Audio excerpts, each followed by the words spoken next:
فداني بروحه، فداني بروحه، وهو كل روحي كانت. Yes, I am the one you see in this video, and this is my mother, whose life the occupation soldiers bargained with me over, threatening her unless I returned to them.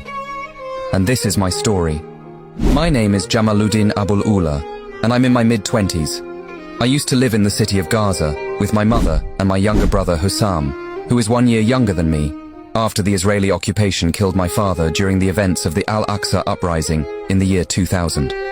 On the 12th day of February 2024, the occupation forces were determined to storm the Nasser medical complex, which had turned into a center for sheltering the displaced persons whose homes the occupation had destroyed. My mother, my brother and I were among those displaced persons. That day, in the vicinity of the complex, my brother Hussam went out to procure food. On his way back, carrying some vegetables and bread, an Israeli drone fired at him, striking him below his back.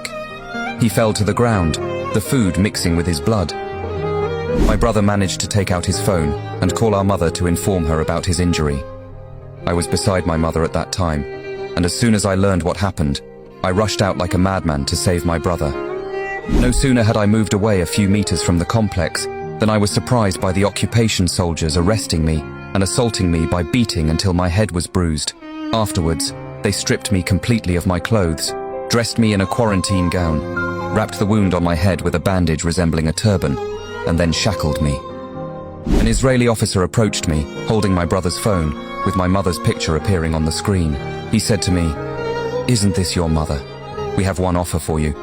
You will go inside the complex now. You will demand that those inside evacuate it within no more than 10 minutes. Then you will return to us, and if you don't return, we will kill the owner of this picture.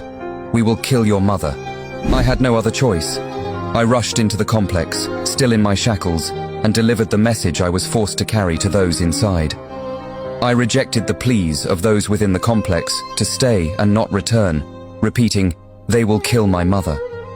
I turned back towards the gate of the complex, intending to return to the occupation forces, thinking that I would become a detainee for hours or days.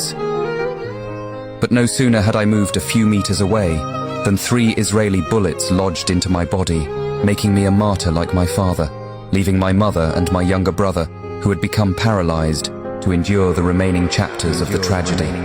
وأنا بناشد في علاج حسام، بدي حسام يتعالج، مش طالبة من أي حدا إلا يتعالج حسام، يطلع برا غزة ويتعالج.